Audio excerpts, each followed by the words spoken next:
Ryan from Buddy, Allison McMahon from Cannabis at Work, David Purcell from Kwantlen Polytechnic University, and the man with the hat, Corey Herskew from Rainmaker Agency. And then, after this, you'll have a chance to win this, you'll have a chance to drink beer, we'll have a chance to celebrate the day. So hold tight. You are a wonderful human. Thank you. Am I on? Testing. Yeah, I'm on. Hello? I am so sorry that this is the last one before everyone can go have a drink, but I promise you it'll be fun, it'll be enlightening, you'll learn something, and you have some really smart people up here. So, first and foremost, can you guys quickly introduce yourselves? Sure. Introduce yourself, Dad. Hi, everybody. I'm David Purcell. I'm the Director of Emerging Business at Kwantlen Polytechnic University. We are based in Vancouver, and we offer online cannabis career training, and have been doing so for the last... Hold your mic up like this. Can't hear. You want to do it like that? There you go. Been offering these courses for the last 4 years or so, and it's everything within sort of the regulatory environment from both in-facility and out in the ancillaries as well. To your face. Gotcha. Allison McMahon. There you go. I'm Allison McMahon, Cannabis at Work. We do recruitment and HR consulting exclusively in the cannabis sector. Do lots of work in Canada, coast to coast, as well as internationally. And I'm Ryan from Buddy. If you don't get a good sense of what I'm doing after this, we do have a booth right there, so come and say hello. But we work with both retailers and licensed producers in the market. On the retail side, we build customer experience solutions. So for both in the store and online, we build tools to allow customers to learn more about products, get general product education, and really streamline the aspect of shopping for both the customer and for the retailer. And we also work with licensed producers as well for marketing and analytics tools. And my name is Corey Herskew, and I run Rainmaker Agency, which is a communications firm focused on the cannabis industry. And yeah, let's jump right in. So, as a business owner myself, hiring is an absolute nightmare. I've tried it, and like, instead of going down the rabbit hole of being like, why? I want to ask you guys really quickly, and in a few words, anybody in here right now, if they're starting to build their own business, how are they finding the right fit for what they want to do? Period. Full stop. How can they find the right fit for what they want to do? You and I got our deadlock on, so I want to ask you first. Is that a person who's looking for a job? How do they find the right fit? Yeah, no. You're building somebody right here in the audience is building a company, and they really want to find the right fit for, like, the culture fit for what they're building. How do they find it? Yeah, I would say, and this might be a little bit controversial, like the actual passion for the industry, and at least from a technology standpoint, is maybe a little bit overrated. And I find that sometimes people use their own passion for the industry to cover up for sometimes a bit of a lack in actual hard skills. And being a technology company, it's hard to, train someone who needs to be in a development position to learn the hard skills of development. But if you're doing something cool, which I think a lot of the people in this room are doing very cool things, I can probably get you pretty excited and pretty passionate about what we're doing. So really, for us, it just comes down to hard skills. Like, if you want to be a part of this industry in the tech sector, of course you have to know the regulations and things, but you have to have the hard skills to back up and really pursue what you're looking to do. Cool, thank you. Dad, I'm looking at you first. You first. That's my turn. We know Allison's going to drop gold on us. Yeah, I Allison should have this one nailed. I think it's really about striking that balance between sort of the passion for the plant and the passion for the industry, and really the hard skills. I mean, even today, I still hear of candidates that are it's like, I just love the plant so much. I just want to work with the plant. You don't even have to pay me. Just give me weed every week and I'll be fine. And there's this sort of misconception about the industry in that this is a real industry. This is a regulated industry, and there's a fair amount of knowledge that is expected of candidates, not only right off the bat, but as they progress through their careers. So, I think that you've got to sort of find that balance between passion and hard skills and soft skills in order to find the right fit for whatever business you happen to be trying to launch. Yeah, to build off that, I think one of the things we see quite often is that people who've come from, pick the term you like best, black market, gray market, legacy market, whatever term you'd like to use. Say BlackBerry? Pardon? Did you say BlackBerry? Black market. Oh, black Black market. market. They came from BlackBerry? People that have come from growing cannabis often or producing other products in that market, they at times can have a real challenge to come into the regulated environment and to not just be kind of with the plant, growing the plant under their own purview, but then to come into an environment where there's so much document control and data entry, and it's a highly regulated environment. We've seen a real challenge actually of bringing certain people into the market because of that fit. And then I think the broader thing that stands out to me in this industry is just the absolute pace of this industry and the ambiguity and the constant change. Like if there's one constant, it is change, and finding people that have the ability to not only perform but actually even strive in that environment can be a big challenge. So I don't think that the cannabis industry is for everybody, and I think it comes down a lot of times to kind of those soft skills and that ability to operate amongst all of us like crazy folk that think this is fun.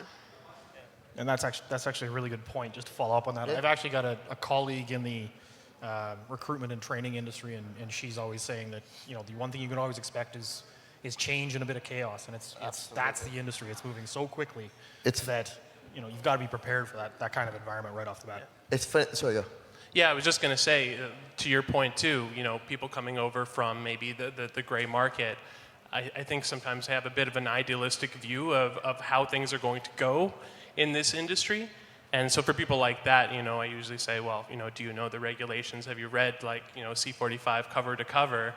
And then, then come back and give me your opinion on what we can do from maybe an innovation standpoint. I think, the regulations are the boundaries for innovation, and you have to play within that really well. So, to be idealistic and to come with a lot of innovation and ideas is great. But if you don't know where the boundaries of innovation are from a regulatory standpoint, then that makes it really, really You're tough. gonna have a fun time. Yeah. So it's great. We speak about fit and finding if you're there, and then part of fit is safeness. There's a lot of people nowadays have jobs where they're comfortable. They're in a place where it's not regulated. They have their job. They're there. They're in it. Unless they do something really egregious, they're fine. So Are they becoming more open now to the jobs in cannabis? Are you seeing people approaching you from all walks of life? Now, actually, we've been diving deeper, the verticals that they're coming from, like the sectors, the tech, the comms, whatever. But are people now, as it's a year in and we're going into year 2 now, are people more comfortable saying, okay, I'll leave Procter & Gamble for that upstart cannabis business? Yeah, we've seen it already. People who were, at a pretty senior level in other technology companies. So we're a Vancouver-based company, and we have people who are pretty senior in other jobs or other industries, and they're coming to us because they want to be, get in on the ground level. They want to be hip to their kids, is what you're really trying to say. Yeah. They want to get in on the ground level, and they see, as long as the business sounds sound, they want to be at the ground level of that and be able to move up with you. So, we'll have fairly senior people, coming in being like, that's fine. I'll take, a mid-level or even a low level. I'll be, the guy, pressing the keyboards if it gets me here. But again, going back to the hard skills, it's not a replacement for hard skills. So those senior people, they still need the hard skills. Got it. Al, do you see it being more if they're leaving it, do you see them going for more the IT back end or more the comms, brand strategy roles?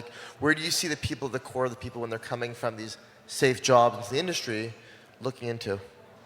Yeah, I think that we have heard that conversation about cannabis being career suicide probably diminished over the last couple of years since legalization, frankly. And I still hear it sometimes from candidates about they're just not interested in the space, but I would say more so I think that there's still a lot of people that really want to get into this sector. There's the traditional transferable sectors in pharmaceutical, CPG, alcohol, food beverage, food production. So I think what's interesting is sometimes more so watching some of the macro trends in hiring based on what's happening in the industry, and that seems to dictate at what point in time we're kind of sucking dry a different industry. Last year, prior to October 17th legalization, we drained, and not just me, but I think the industry, we pulled so many people out of alcohol because they all were doing what we already needed them to do, but in the alcohol industry, and speaking with the regulator and talking with retail level stores and building that brand presence. So it ebbs and flows based on kind of what the skill set is that's needed. But for example, this past summer, as we head into the concentrates legislation change, we've really seen a lot more jobs on the extraction side, around formulations, as one would expect as these departments get built out to produce those products. And it's interesting, it reminds me almost of the challenge we had around skill and cultivation a couple of years ago, where there just aren't that many people who have done cannabis extraction in like a real job, like in the regulated environment and not necessarily in some other gray pharma market. So, but there's lots of people that have done it in cosmetics or in food and in other industries. So then it's really about finding that talent and teaching them about cannabis. Totally. Dave? Yeah, and I think that, being in the industry and us, we live this every single day. We sort of forget that there's still a fairly significant stigma around cannabis in Canada. Like, it's not like There's some people that don't smoke weed. But there are some people that don't smoke. It's not for everybody. It's a lot of judgment. But beyond that, we sort of forget that this was something that the federal government said, we're doing this. It wasn't put to a referendum or a plebiscite. It wasn't an online poll. It wasn't an online poll. So, there's still a fairly significant portion of the population that doesn't like the idea of legalization and are completely against it. So from a talent pool perspective, there's still a fairly significant group of talent out there that just wouldn't want to consider working in the cannabis industry because of the stigma surrounding it. So I think that, absolutely the idea of skill transfer from one sector to another and one sector into the cannabis industry is absolutely there. I mean, certainly on the tech side, on the hard science side of things, absolutely those kinds of things, those kinds of skills can be transferred. You guys do that, right? Absolutely, we do that. We're going to get into that. That's the next question. But there's a fairly large swath of individuals that are out there that were qualified and perhaps more qualified than some of the individuals we have available today. But as as cannabis becomes more normalized and as it becomes more sort of a day-to-day thing, I think that we're going to see a greater glut of better talent moving through the industry. It's funny that we say that, and we kind of touched on it my first question, but there's people in this audience here who've come who aren't part of the industry, and they're looking for jobs in it now. So just on a very granular, I think this can be answered quickly even, do you think understanding cannabis is a prerequisite to getting a job? And are the LPs and brands willing to teach and mold if somebody doesn't know? So if somebody walks in and can't understand the difference between sativa and indica, or doesn't know what a terpene or myrcenes and all that is it like, get out of here? Or is it like, actually, your attitude is there, we can teach you this? Allison, you go. You're really excited about this one. So absolutely you can get a job in this industry without knowing about cannabis. I think we always encourage our candidates as much as possible to get educated as much as they can, even if that's just by using Google, because they'll be more successful in an interview and will, in theory, shorten their own learning curve in the role. But I've spoke with all sorts of people that don't have industry experience. And I mean, frankly, not everybody can have that experience. And we have to grow some of that talent. And it varies client to client in my experience and role to role in terms of, we have some clients that they don't want cannabis experience for whatever reason, internally and for the culture they're trying to build, or experiences that they've had. And then in some cases where they very much want that and it's not negotiable in the other direction. So I think we see a mix of both. Dave? Again, I think it's a bit of a mix of both. I think for in-facility roles, I mean, it's a nice to have, but not a necessary. If someone's applying for a job at the school, do they have to have any knowledge of cannabis to get the job? Well, on our side, for sure, because we're instructing. But for those that may not have that experience, may not have that knowledge, Kwantlen Polytechnic University has a number of courses that will help you understand the industry and the regulations and how to grow cannabis. So the student becomes the teacher. Exactly, and there are a lot of education programs out there. We're certainly not the only ones. Pardon me, there's a fly in my face. A number of institutions across the country are offering education courses from seed to sales software, education programs, through cultivation, through extraction, through, all the way to pure research. So for those that don't necessarily have that knowledge base, it's certainly available out there in the market today. No, it's not a prerequisite. It should be like a heavy emphasis on the company to make it a part of their onboarding process, and also just like ongoing employee, education and training. For an employee who will end up in either a managerial role or customer facing, before they get to that point, 100% they'll need that expertise. I would never put like an employee who doesn't have a very firm understanding of the industry and of the regulations in front of a customer. That would be terrifying. But before they move up the line and the ladder in the company, they would need that expertise. Okay. So this is completely off topic. Completely off topic. I'm going to throw you guys all a curveball right now, just because I want to be more of like a lightning round. What's your one piece of advice for anyone trying to build a team of their own? Just literally the first thing, if someone came to you and said to you right now, I want to do this, just give me one like quick thing, what would you say to them? Don't lose focus of your goal, and make sure that anything that you start, you can finish. Okay. Al? Well, I'm going to maybe play this question a little bit different with some insights from the industry. So we are going to be releasing in October our third cycle of a cannabis industry compensation and HR trends survey that we've launched in the industry, and this past year partnered with a compensation firm. So there's 25 licensed producers that have participated, and we've benchmarked over 60 jobs. So the data on that's going to be released shortly. But one thing that we know about this industry from the data that we collected is that these are really young teams. The average age in the industry is like 30 to 35. And the average tenure, when we asked organizations, what's the tenure of your employee population over the last year, in this last survey cycle, it's 1.1 years. So when you're talking about building a team in this industry, and beyond hiring and for the right fit, one of the other top issues that we see reflected in our data is employee engagement, and is about creating a climate and a culture where people will stay in organizations despite the growth and change that we've talked about is such a core part of this industry. And so I think organizations really have to look at those types of demographics and ask themselves what types of programming they're putting in place to retain those people, to build the team, to retain the team. I'd say really put yourself out there in the cannabis community and just your local community, and see who gravitates towards you. Like get your message out there, get your product, get your idea out there as much as possible, and just see who naturally starts to gravitate towards you. That's how we built our team. Actually, initially it was a concept, and we went to like a local pitching event, and we just pitched it. And the person who is now my technical co-founder was in the audience, and he came up to me after and said, "This sounds really, really cool. I think you're actually onto something here."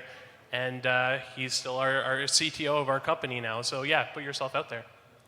I think it's a really good point. I think so much, like when we talk about hiring, I mean, there's obviously the practice of hiring, and that's our business in my case. But I think sometimes people forget about the power of like network and referrals, and about just relationships and finding people that you like, and then if it works out from a broader fit perspective, that can be super successful. Absolutely. The power of the network. Like, your network is your net worth, and like a lot of people don't realize that. Like, looking within your circle and saying, here's what we're looking for, even just like the word of mouth is enough sometimes to drive the right people towards you. That it's like, the saying, real recognize real. People see a connection, they feel a magnet. You go, you have like-minded discussions, and next thing you know, you're creating something that's changing an industry. And it's interesting when you put that together and you meet people like that. It's like the real chemistry is there. We have a minute left. If anybody has any questions, Jay won't pull us off the stage. Thanks, Dan. No, nothing? All right. Yes, please, Jay. David. Oh, jeez. Just because I'm trying to do a shameless plug with another partner, but where else are people accessing the Quantum training program? Yeah, so we have a number of institutional partners across the country, other universities. Mount Royal University is one in Calgary. So on the Business of Cannabis, Jay and Brad Mahone, who is my colleague at Mount Royal, they did one of this week. It was one of the morning sessions this week. It was fantastic, so you should probably check that out on businesscannabis.com.ca. .ca. My mistake. If anybody knows at .com, Jay's looking to purchase. Yes, Daniel.